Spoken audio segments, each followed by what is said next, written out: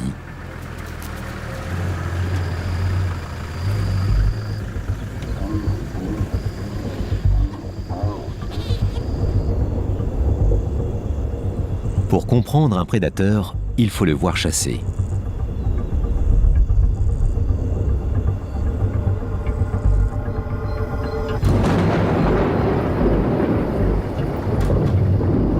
Mais suivre une hyène la nuit est un défi.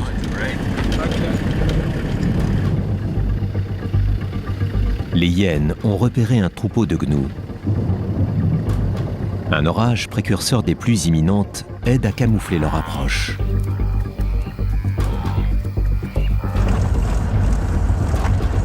Soudain, les hyènes donnent l'assaut.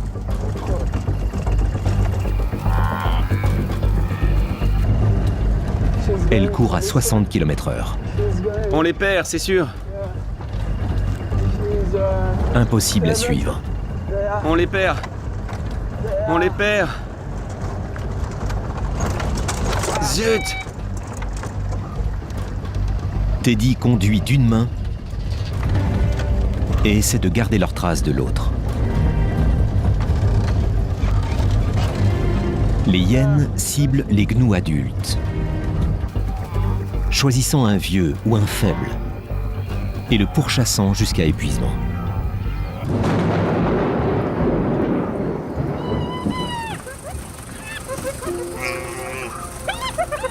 C'est un succès. Les hyènes ont rapidement mis le gnou au sol, dévorant leur proie aussi vite que possible.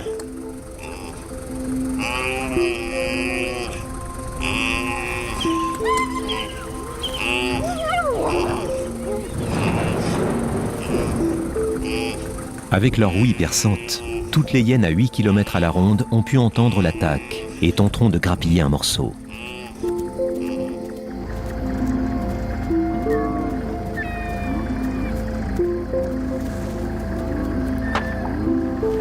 Observer des hyènes tuées donne une quantité d'informations sur ce qu'elles mangent et comment cela affecte tant leur clan que leur proie.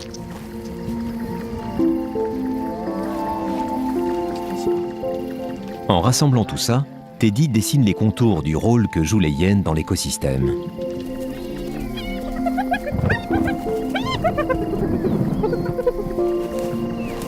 Si les grands félins peuvent laisser jusqu'à 40% d'une carcasse, les hyènes dévorent même la peau et les os.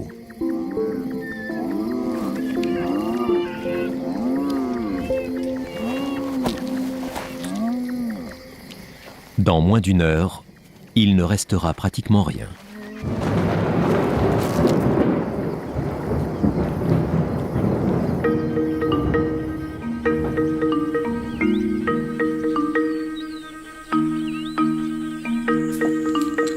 Avec tant à faire avant l'arrivée de la pluie, il est essentiel que les motos soient en bon état. Teddy enseigne à Chadrick, chercheur nouveau venu, quelques trucs de terrain. Au milieu de nulle part, il vaut mieux éviter la panne. Voilà. On n'a pas de mécanicien qui ferait ça pour nous. Du coup, on apprend à le faire nous-mêmes. On doit pouvoir le faire nous-mêmes. Une fois que tu as... Les chercheurs passent de longues heures seuls sur leur moto au milieu de la prairie. Une panne pourrait attirer l'attention de différents quadrupèdes. Les hyènes sont très curieuses. Curieuses, voire indiscrètes. Elles vont s'approcher autant que possible. Elles voudront renifler le guidon alors que tu le tiens encore. Ah, et aussi, elles ont des dents. Il vaut mieux faire attention, oui. La moto de secours doit aussi être vérifiée, car l'équipe reçoit du renfort.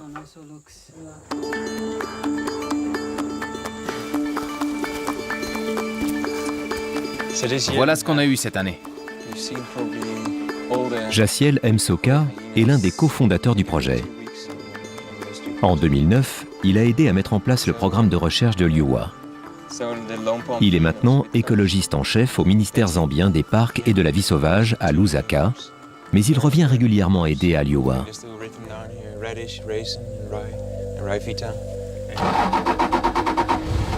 Jaciel part dans la prairie à la recherche de prédateurs.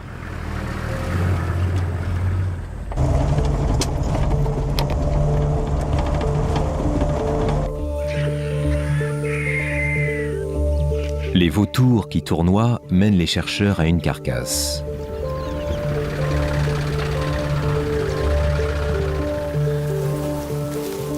Une hyène mange les restes d'un gnou. En l'absence de lion, le nombre de hyènes à Liuwa est en augmentation. Elles s'organisent en super-clans, comptant jusqu'à 80 membres. Cette femelle vient du clan du Nord, une des 5 familles de hyènes étudiées. Elle est loin de chez elle, récupérant une carcasse. C'est une hyène que nous connaissons déjà. Elle fait partie de l'étude depuis au moins 5 ans. C'est bon de savoir qu'elle est toujours en vie et toujours dans l'étude. Jaciel connaît si bien certaines hyènes qu'il les reconnaît à leur motif.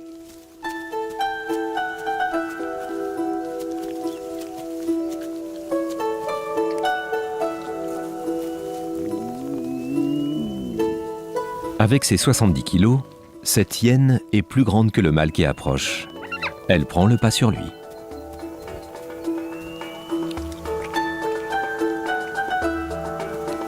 Le mâle devra se contenter des restes.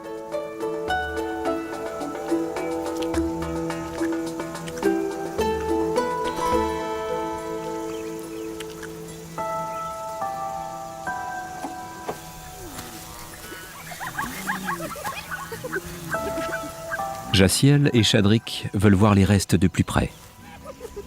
Les hyènes d'ici craignent les humains. Elles s'écartent.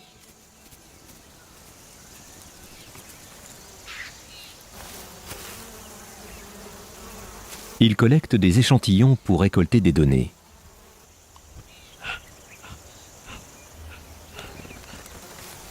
Il en reste assez peu, mais les dents et les poils du gnou indiqueront son âge et son état de santé. La carcasse fait partie des centaines que les chercheurs étudient. Chacune fournit des indications sur le fonctionnement global de l'écosystème.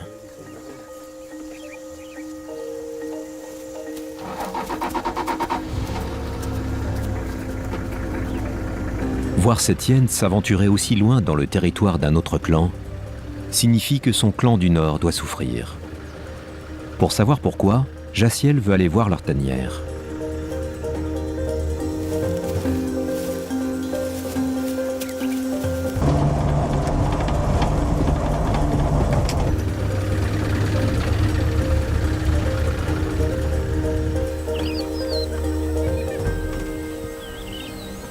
Les hyènes élèvent leurs petits dans des tanières souterraines.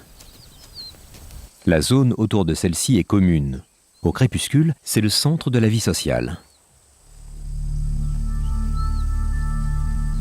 Mais les adultes du clan du Nord sont sortis chasser, cherchant loin leur nourriture. Les petits ne peuvent qu'attendre dans la relative sécurité de la tanière. Avec la sécheresse due à El Niño, l'année est rude. Les chercheurs ont déjà trouvé les premières victimes de la sécheresse. Une tanière voisine, abandonnée avec 7 petits morts.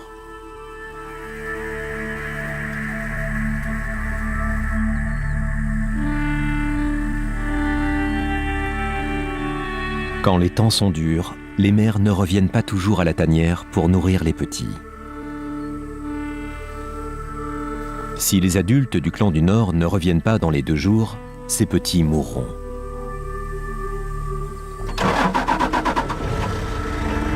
Les chercheurs retournent au camp pour enregistrer les données du jour.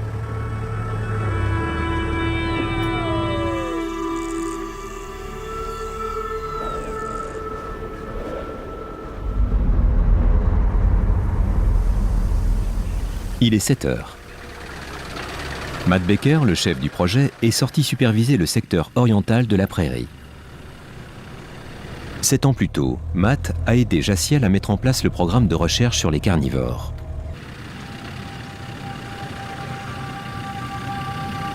Il retrouve un vieil ami.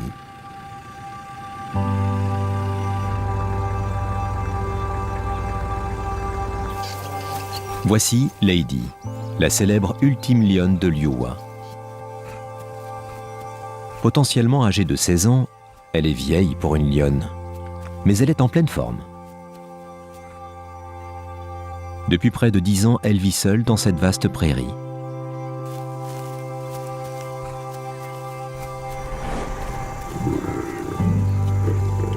Les lions sont les seuls félins vraiment sociaux. Les lionnes vivent en groupe pour élever les petits et partager les proies.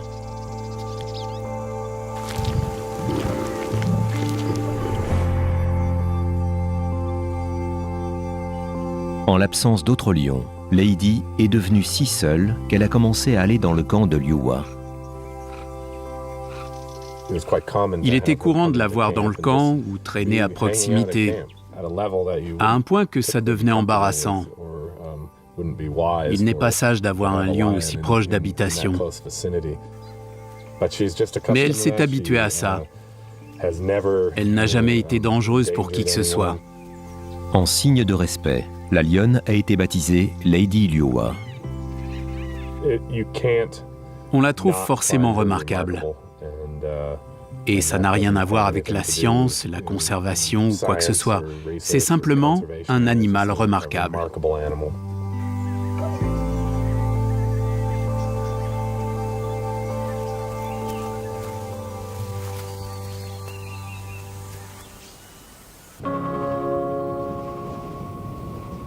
Liuwa est protégée et restaurée par le réseau des parcs africains.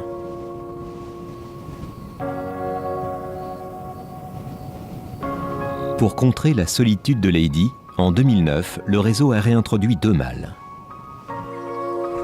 Mais Lady n'a pas pu concevoir.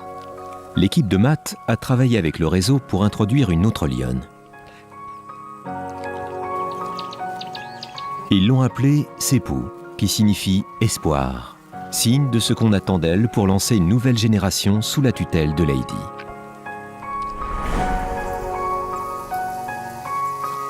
En 2013, dans les épais sous-bois près du camp, Sepu a eu 3 petits. Avec l'aide de Lady, elle les a protégés des hyènes. Il existe donc un espoir que les lions repeuplent la plaine.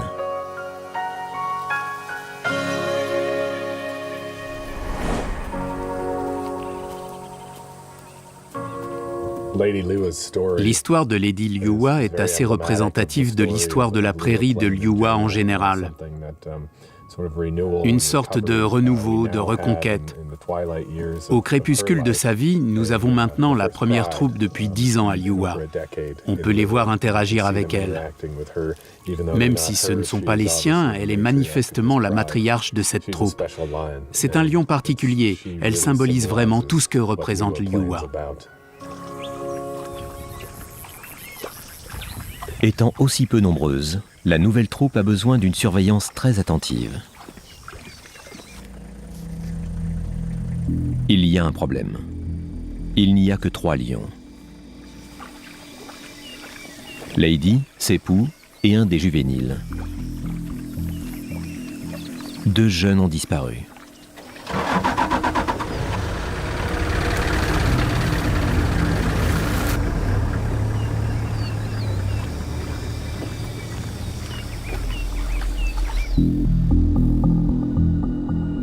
Ils n'ont pas d'émetteur. Ils peuvent être n'importe où. Tous les chercheurs vont devoir ouvrir l'œil pour retrouver les lions manquants.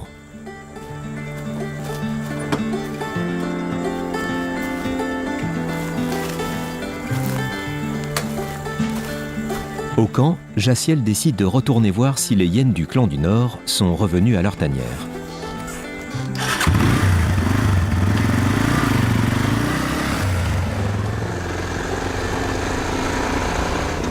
Les hyènes peuvent facilement parcourir 50 km en une nuit pour chercher de la nourriture. Si elles ont tué, elles ont dû rentrer avant l'aube.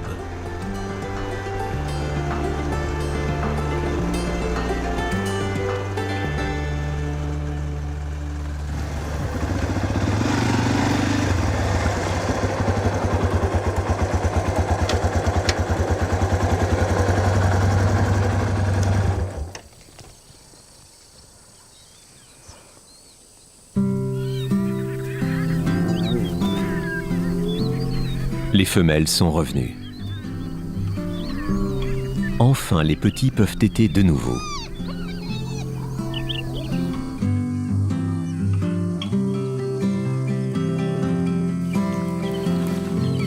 Les bébés hyènes doivent leur survie à la richesse du lait maternel.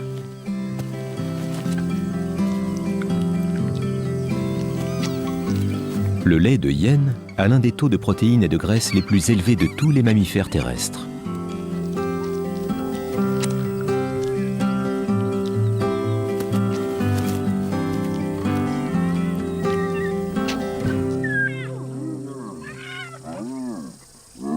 Une mère ne s'occupe que de ses propres petits.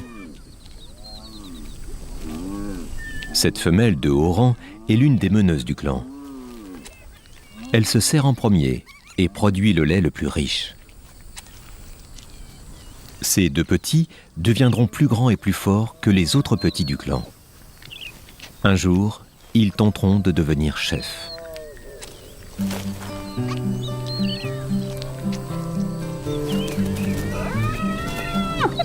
Les interactions sociales enseignent la hiérarchie du clan aux petits.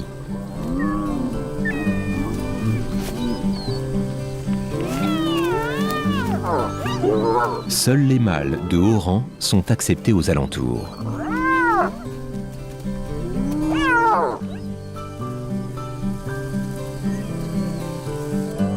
Tous les autres mâles doivent garder leur distance.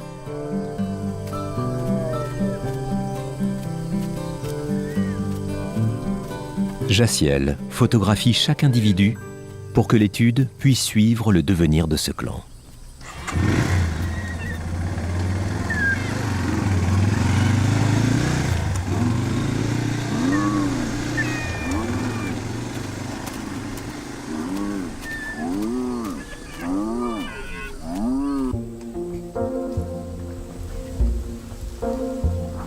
De retour à la base, Jaciel passe ses données en revue.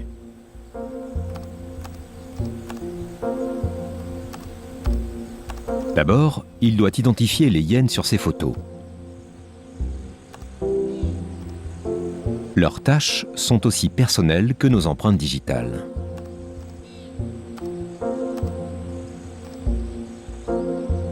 Mais la base de données contient plus de 300 hyènes. Il faut avoir l'œil.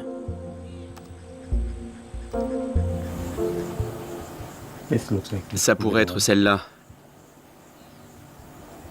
C'est la hyène Liuwa 474. Son surnom, Bridget. Le sexe indiqué, c'est mâle. Mais elle a un nom de femelle. Mais oui, c'est un mâle. Ça en dit beaucoup sur les sexes chez les hyènes.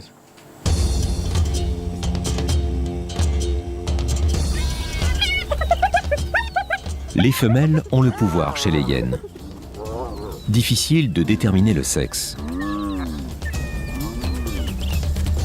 Les femelles ont un appareil génital externe qui est presque identique à celui des mâles, ce qui entraîne des confusions.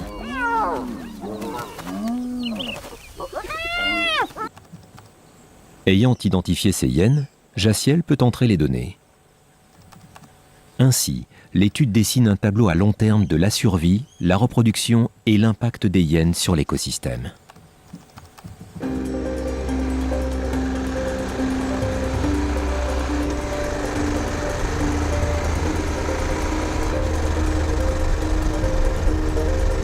Les hyènes de la zone étudiée vivent en 5 clans concurrents. Après 2 ans sur le terrain, Daan a une idée des différences entre clans.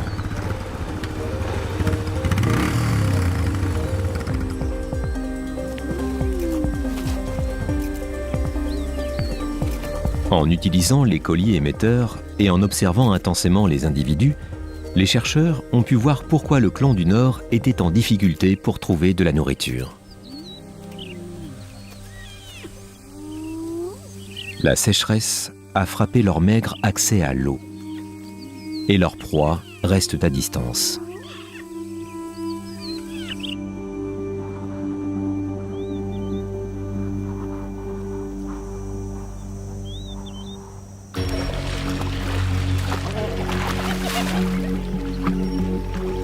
Les hyènes avoisinantes deviennent plus puissantes.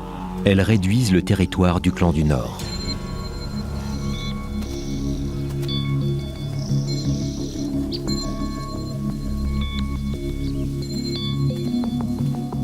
Une partie du clan du Nord est partie plus à l'est 2 mois plus tôt et n'est pas revenue.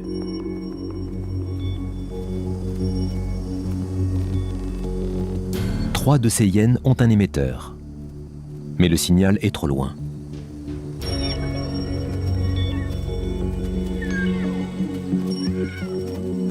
Pour suivre les derniers membres du clan du Nord, les scientifiques doivent mettre un émetteur à une autre meneuse.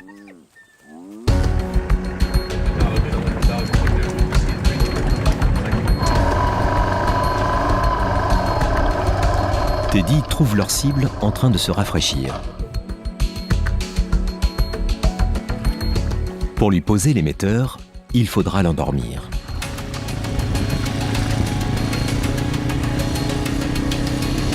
Il faut mettre le vétérinaire en position de tir.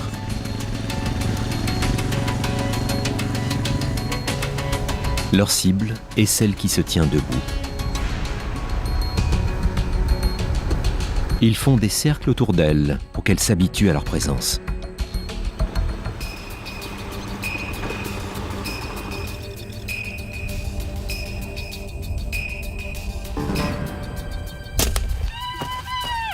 Dans le mille.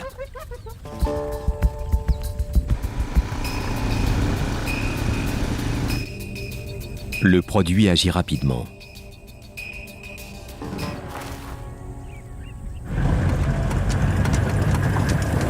Matt, le chef du projet, n'est pas loin. Bien reçu, on reste là. Dites-nous quand on intervient. Pendant qu'ils travaillent sur l'animal endormi, ils ne sont pas menacés par le reste du clan. Et il n'y a pas de lion. Toute l'attention se concentre sur le travail à faire rapidement, en dérangeant le moins possible l'animal. C'est bon, mais garde un œil dessus. Ils couvrent les yeux de la hyène pour les protéger de la poussière et du soleil. Elle respire ? Quand ils sont inconscients, les carnivores contrôlent mal leur température. L'équipe doit soigneusement surveiller les signes vitaux de la hyène et la rafraîchir.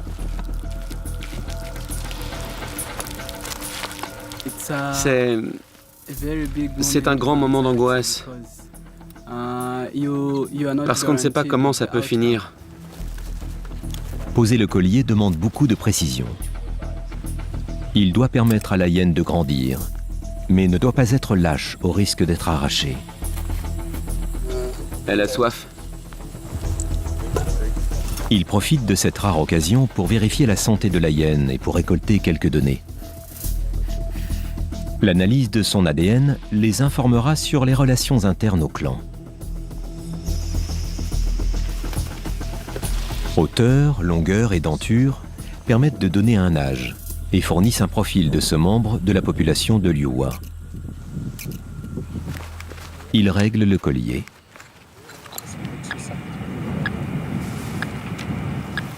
Je vais reculer un petit peu. Le docteur Banda injecte un produit pour réveiller la hyène.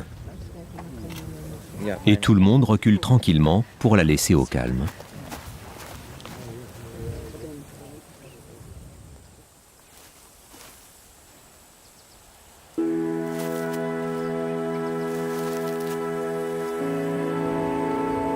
« 15 minutes plus tard, la hyène se réveille. Elle est sonnée, mais elle va se reposer et n'aura aucune séquelle au moment d'aller chasser.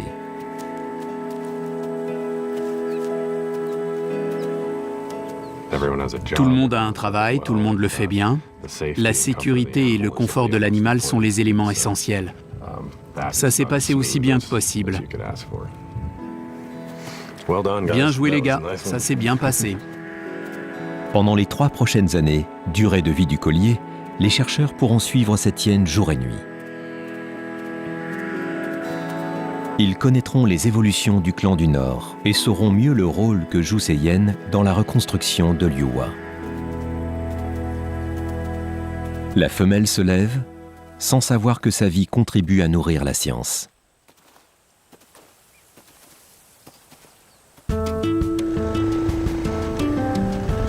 Tous les chercheurs tentent de trouver les petits disparus de Lady et ses poux. Teddy cherche dans la partie sud de la prairie. Il connaît un endroit où les lions vont quelquefois. Il trouve une famille de guépards. Leur nombre aussi s'est effondré durant la guerre civile. Cette mère tente d'élever 4 petits, une portée nombreuse pour un guépard. C'est un autre signe de la bonne santé de l'écosystème.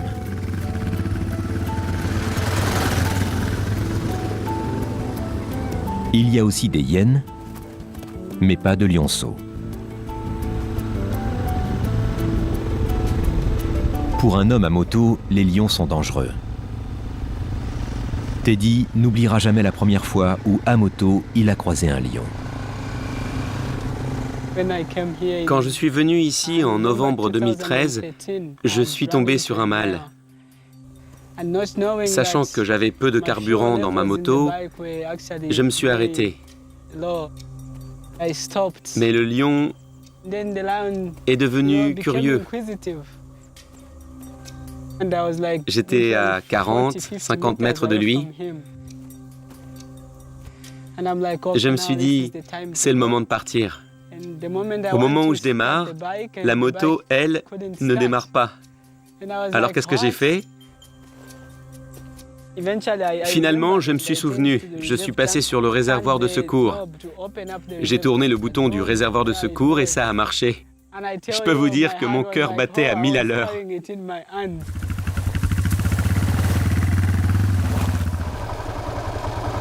Teddy trouve le bosquet et son instinct est bon. Mais il ne veut pas trop s'approcher.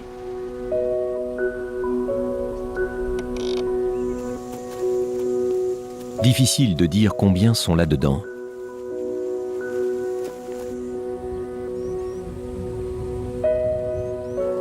Finalement, il arrive à en compter 5.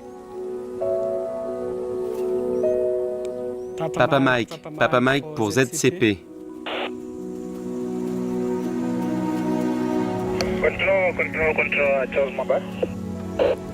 Les lions sont de retour. Lady et ses poux ont retrouvé les juvéniles. La troupe est à nouveau unie.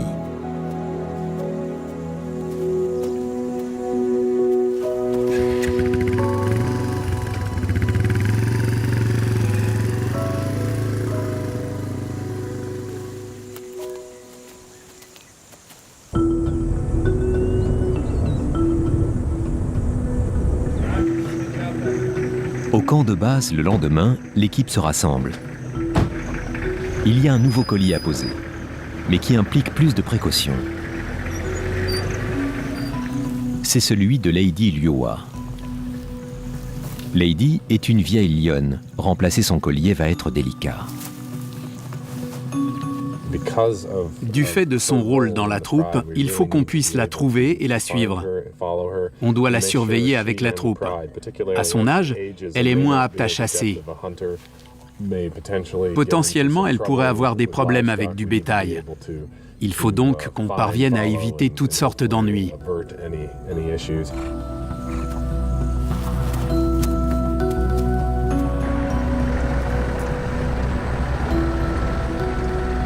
Les lions sont retrouvés dormants après une chasse. Ils sont habitués au véhicule. Matt peut amener le vétérinaire assez près.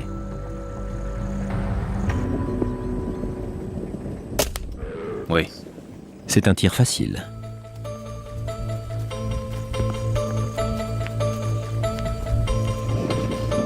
Lady est la matriarche de la troupe. Quand elle s'allonge, sa famille reste avec elle, ce qui n'est pas idéal. Quand le véhicule s'approche, les lions s'écartent. Matt arrête la voiture pour faire écran entre l'équipe et le reste de la troupe. Il surveille attentivement la respiration et la température de la lionne. Lady boitait. Il vérifie ses pattes en cas de blessure. Les gros coussinets assourdissent les bruits de son approche. Les longues griffes agrippent les proies et les mettent au sol.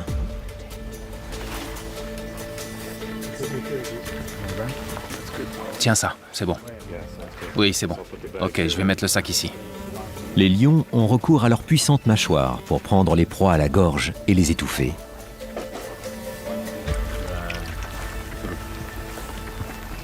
Le matin est frais. Il va peut-être pleuvoir. Il faut garder Lady au chaud et au sec. Pour tenir l'abri de fortune, on improvise.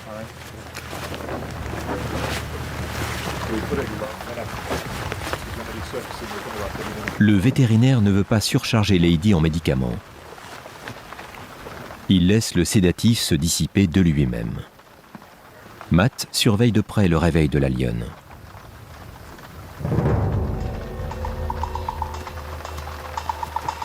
La curiosité des autres membres de la troupe s'éveille aussi. Ils veulent voir de plus près, mais se méfient de la feuille de plastique.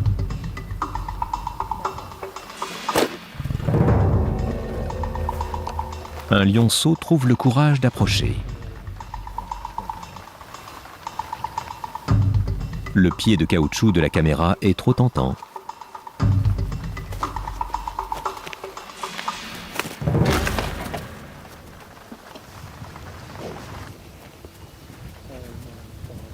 Le bruit réveille la vieille dame. Elle ne sait pas trop où elle est. Matt ne la quittera pas avant qu'elle ait pleinement récupéré et retrouvé sa famille. Sans produit de réveil, ça peut prendre des heures.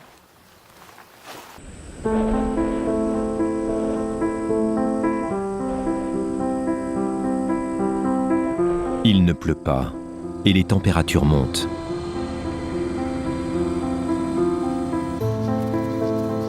Matt est aux premières loges quand la troupe retrouve Lady. En voyant leurs interactions, on peut dire que Lady est quelqu'un d'important au sein de la troupe. Ça s'est vraiment passé aussi bien qu'on pouvait l'espérer. Je pense que quand on observe la troupe, malgré tous les problèmes, on a le sentiment que le retour des lions est en train de s'opérer.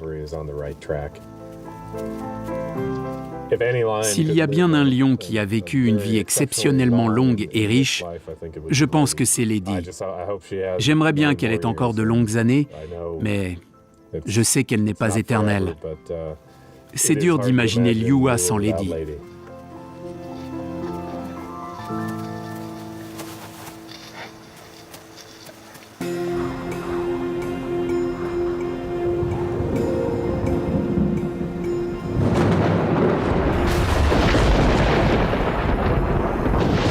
La pluie tant attendue arrive. Enfin trempé, Liuwa bouillonne de vie. La prairie grouille de gnous, de zèbres et de leurs petits. L'étude a découvert que le nombre de gnous a presque triplé. Liuwa abrite désormais la deuxième plus grande migration de gnous d'Afrique. Le paradis des carnivores. Pendant les prochains mois, la vie sera plus facile pour les hyènes du clan du Nord.